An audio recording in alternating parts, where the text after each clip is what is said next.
Hola, soy Lice Ingelmo, soy licenciada en diseño gráfico y también soy máster en gestión educativa.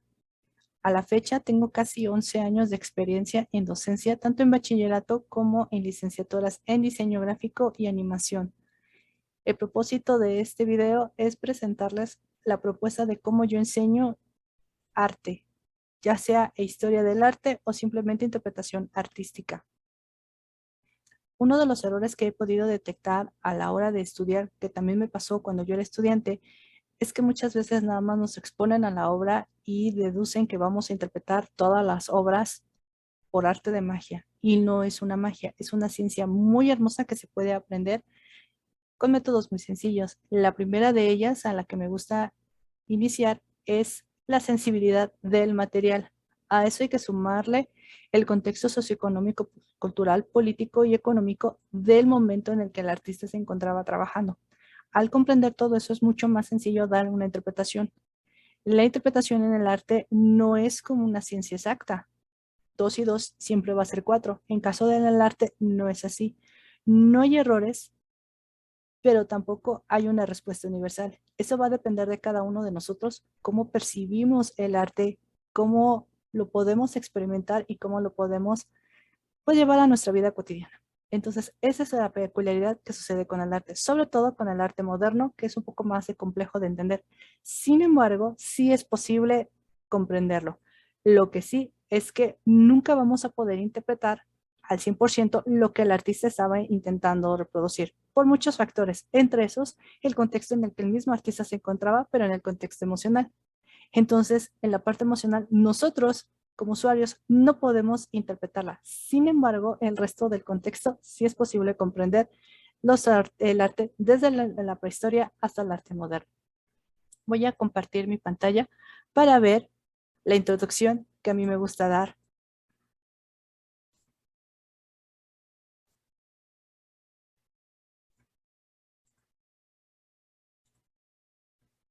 Entonces, principalmente es la pintura la que nos puede llegar a causar un poco más de conflictos, algunas situaciones que podamos ver un poco extrañas. Y es por eso también que me gusta empezar con la pintura.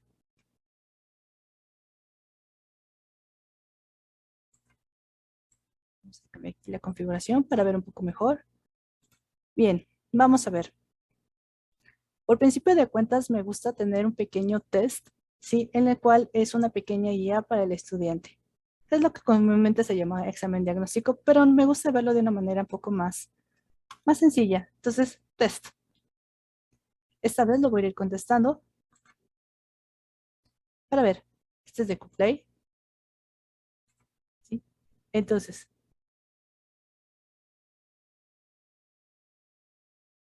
en la colocación desigual de los elementos de una imagen, aquí vamos a buscar el sinónimo de asimétrica. Por lo tanto, es desigual. La respuesta es esta. Un dibujo a color no podría ser un boceto, porque entonces ya se me maría de otra manera. Un dibujo acabado es básicamente lo mismo que un dibujo a color. Por lo tanto, nos queda la opción de preliminar. Boceto es un dibujo preliminar. Entonces, la palabra clave aquí es imaginación. Entonces, conductas, interpretación, memoria, interpreta. La imaginación, interpreta.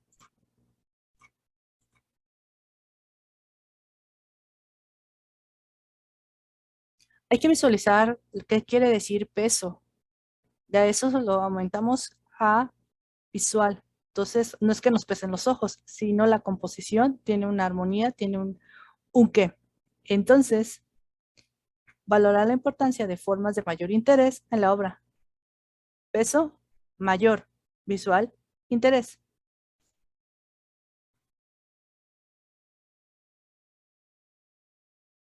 Si lo visualizamos como si fuera una pieza musical, es mucho más sencillo comprender en esta parte. Entonces, formas visuales colocadas en sentido creciente o decreciente. Las líneas virtuales te disponen un orden en los elementos de la forma. Ritmo, progresivo. ¿Cuál es la diferencia entre pintura y dibujo? Ojo, no es lo mismo. Entonces, el dibujo no representa el efecto de volumen. Sí, sí puede tener un volumen, El dibujo traza líneas para representar una forma y el dibujo no utiliza color para expresar emociones. Curiosamente, aunque dije que sí, la respuesta es esta.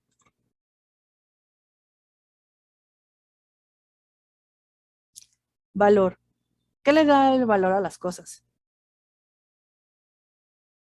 Vamos a los colores. La mezcla de los colores primarios son aquellos que no se obtienen químicamente con mezcla, sino de forma natural. Con la mezcla blanco y negro al color, la mezcla de color con su complemento. La mezcla con blanco y negro en el color le da ese valor, claro o oscuro.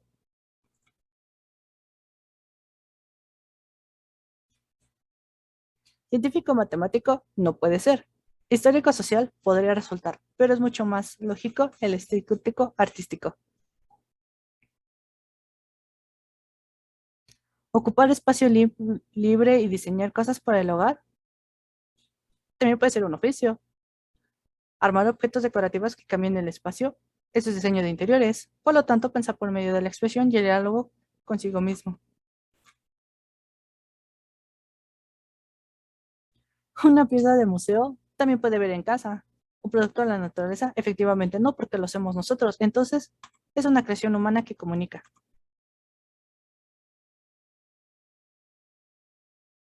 Hay que recordar que ya vimos lo que es la simetría. Por lo tanto, vamos a hacer el mismo método de ocupar un sinónimo. Desequilibrio no puede ser, desigualdad tampoco, pero el equilibrio armónico de las figuras, sí, es un sinónimo.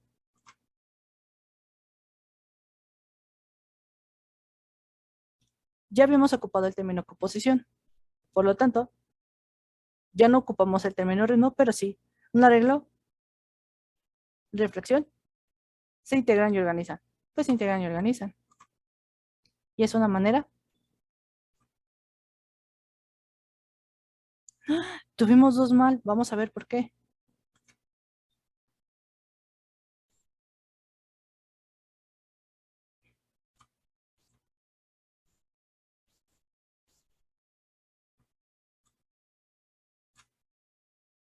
Vamos a analizar por qué tuvimos el error.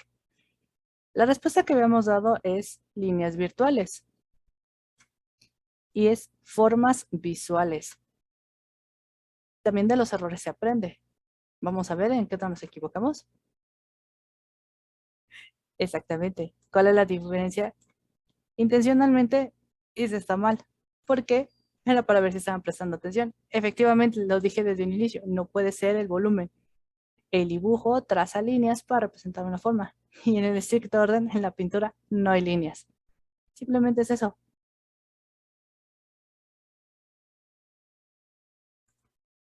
Es una manera divertida de aprender y ver que el error también se aprende. Entonces, vamos a ir viendo las definiciones generales de pintura y cómo nos sirve para aprender arte.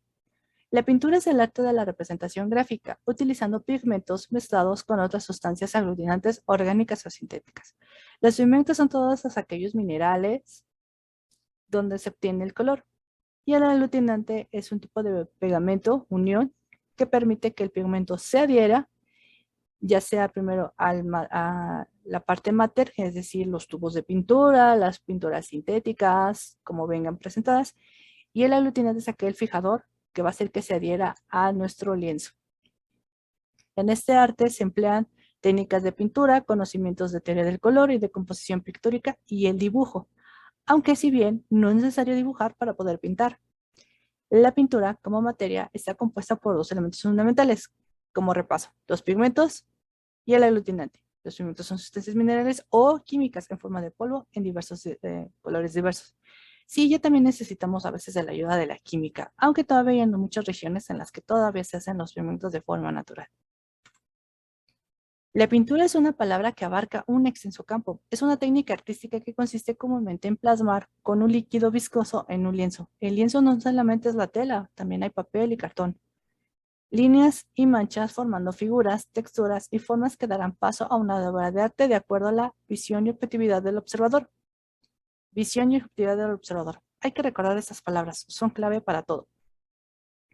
Y así se ha establecido el concepto de pintura. Si bien es cierto que la pintura al óleo, que es aceite, Es considerada como uno de los métodos más populares que han existido. La pintura ha evolucionado al punto de convertir la tecnología en expresión artística. Aquí tenemos la pintura de un ojo que fue pintado exactamente siguiendo los mismos patrones y procedimientos que se acaban de describir, solo que se hizo de manera digital, con una tableta y una pluma. Y al final de cuentas es exactamente lo mismo, porque cumple los mismos principios y patrones. Aquí tengo diversos ejemplos. Estos son de Salvador Dalí, Caravaggio y una mexicana, Marta Chapa. Los procedimientos pictóricos son para inspirarte. La definición es aquel método que se refiere al uso excesivo de cierto aglutinante o adhesivo del tinte de la pintura, que lleva a ciertas pinturas, pero que no debe de confundirse con las técnicas pictóricas. Los procedimientos pictóricos son la pintura mural y la pintura de caballete. Entonces, esos son los procedimientos. Las técnicas es acuarela, óleo, acrílico, pastel y otros diversos. Ya estaremos viéndolo con calma. La pintura mural es una técnica la que tiene por cualidad ejecutarse sobre superficies arquitectónicas ya adecuadamente preparadas, en muros o ya sea en bóvedas o cúpulas. Los procedimientos de la pintura mural son el fresco, la cera y el temple. Aquí tenemos, ¿sí? El mural en La Habana, Cuba.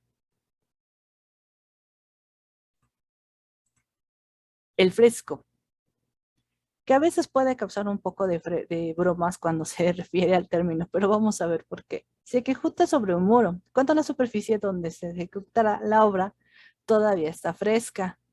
Sobre el muro que ha sido preparada previamente con capas de cemento para evitar la humedad, se extiende una o dos capas de arena mezclada con cal para proteger la pintura.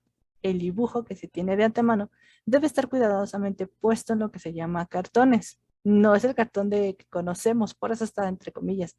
Son unas placas similares que generan capas y por eso se llaman cartones. Porque el cartón está hecho con capas, donde se calca sobre la última capa, grabando los contornos al hacerlo. Y como la pintura se ha de ejecutar en fresco, hay que tener cuidado de no calcar solo el trozo que se puede pintar en un día y que generalmente se procura que termine en el contorno. Grabados así con los contornos se procede a recién a pintar, empleando solo colores que no puedan perjudicarse con la cal. Hay que tener muchísimo cuidado con eso porque la cal quema. Los colores combinados con la cal vienen a formar una especie de cristalización y producen una obra duradera, a la par de que es monumental. Por eso este procedimiento, a pesar de sus imperfecciones, en cuanto a colorido, fue el más usado, sobre todo en México. Existió un gran movimiento llamado muralismo. Solamente se puede corregir repintando cuando el muro ya está seco. Entonces es un gran trabajo para evitar estar corrigiendo y esperar a que se seque. Entonces es una ardua labor, por eso es tan admirado el muralismo mexicano. Aunque aquí no estoy poniendo un ejemplo de muralismo mexicano, sí este es uno de los primeros grandes murales que se hicieron. Este es de Rafael, el Gran Cola de Atenas. Por cierto, Rafael está por allí. Ojalá una de esas lo puedan encontrar. Ya les diré dónde está. La cera. Aquí se pinta el muro seco con colores preparados con aceite, pero templados, es decir, que no estén tan fríos ni tan cálidos, sino una temperatura media. Al ejecutar en cera líquida, aunque sin encáustica, encáustica es un procedimiento más profundo que lleva huevo. No similar al temple, pero sí. Es decir, sin la acción del fuego. Entonces el huevo se quema, no se cuece, se quema y se genera un efecto interesante. Aquí hago una breve pausa de la explicación de los materiales porque vamos a ver el temple. El temple fue el primer material de gran impacto, de gran uso, que se empezó a trabajar en lo que llamamos ya concretamente historia del arte, cuando ya es pintura y no es exactamente mosaicos, como se pudiera haber visto en el Imperio Bizantino. Aquí cabe recalcar lo que yo comentaba hace un momento, los hechos socioeconómicos históricos del momento. Muy bien. Aquí es previo al Renacimiento. Hay que considerar el factor que, al ampliarse las rutas económicas, tanto en Europa como en el Medio Oriente, aquí es donde surgen nuevos materiales para trabajar. El temple y otros materiales se llaman o se consideran pintura de lienzo o de caballete.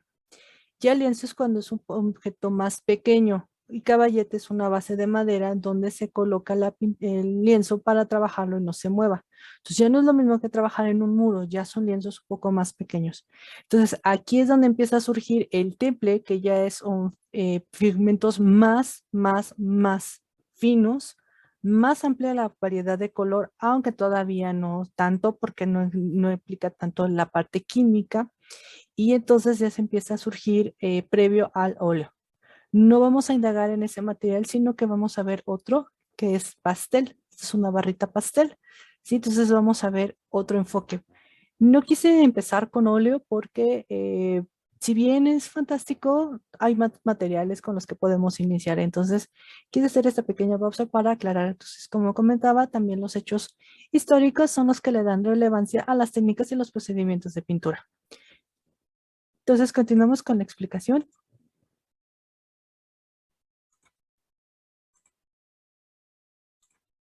Entonces tenemos el temple, que consiste en templar los colores con cierta cola. Se le llama cola a un pegamento o aglutinante con mayor fuerza pero menor toxicidad. Para distinguirlo del pegamento convencional se le llama cola. Hechas con varias sustancias y pintar así el muro seco, por lo cual se tiene este procedimiento como la cera, la ventaja de poderse corregir y retocar cuando se requiera o se quiera. Aparte de poderse usar toda clase de colores minerales, dicho procedimiento lo usó la pintura al caballete durante mucho tiempo, hasta que se inventó la pintura al óleo. Algunos todavía lo siguen usando, aunque no es tan funcional. Este es el pre-óleo y este es el pre-renacimiento.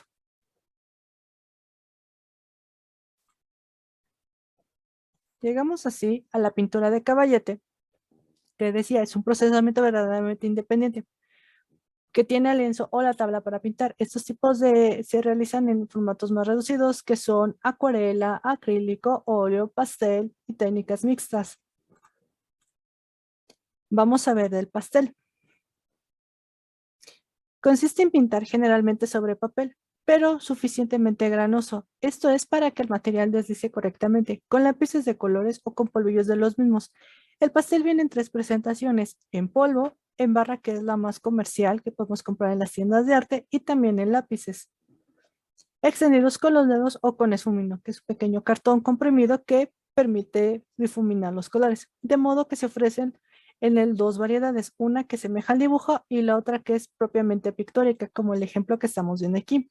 Es un procedimiento que se presta a la inspiración del momento, pero que además en naturaleza muerta y sobre todo en el retrato, ha producido obras admirables por su gran frescura, pues se presta muy bien a la imitación de la epidermis de las telas. Carece de la facilidad de dar un relieve que tiene la pintura al óleo. Su verdadero defecto es su escasa duración, ya sea que puede desaparecer muy pronto su polvo y para evitarlo se usan sustancias que actúan como fijadoras o fijativos y que hacen durar a la obra a expensas de su frescura. Si no se mantiene fresco, va cada capa que le aplico de fijador que me va a oscurecer el tono, pero tiene sus bondones. Se llama pastel, ¿por qué? Porque sus tonalidades se recuerdan a los de los pasteles. ¿Qué es lo que sucede con el pastel? Bueno, tiene una base de crema blanca y cuando le agrego el color, pues queda el color no tan intenso, sino tonalidades más bien claras. No importa la cantidad de pigmento de color que yo agregue, siempre va a haber esa tonalidad clara porque tiene una base blanca. Y quiero mostrarles además a Edgar Degas. Este fue uno de los grandes maestros del pastel. Entonces vamos a ver que conociendo cómo se aplica el material, podemos apreciar un poco más la sensibilidad que el material produce en las obras. Por eso es óptimo conocer también el material antes de ponerse a ver a las pinturas. Y esto fue una cosa muy breve. Tendremos que verlo a mayor profundidad, con mayor detalle, las obras generales de los artistas, pero una vez entendido el material, es mucho más fácil de comprender la sensibilidad. Además, la forma en que a mí me gusta enseñar es meramente también muy visual. Tengo dos apoyos visuales con los que me gusta mucho trabajar. El primero es un blog en donde nos explican generalidades, usos y cómo se aplican los materiales. Y además poder estar de forma interactiva con las obras de arte en esta aplicación de Google. Esta aplicación de Google también existe su versión para celular, donde te puedo interactuar más con los museos o exposiciones, lo que se llama realidad aumentada. O también en esta versión web, donde me permite hacer grandes zooms a las obras, tener una explicación de cada una de las partes que conforman las obras que están. Hay diversidad de artes, no solamente es pintores, escultura, arquitectura, lugares, textiles e incluso personas.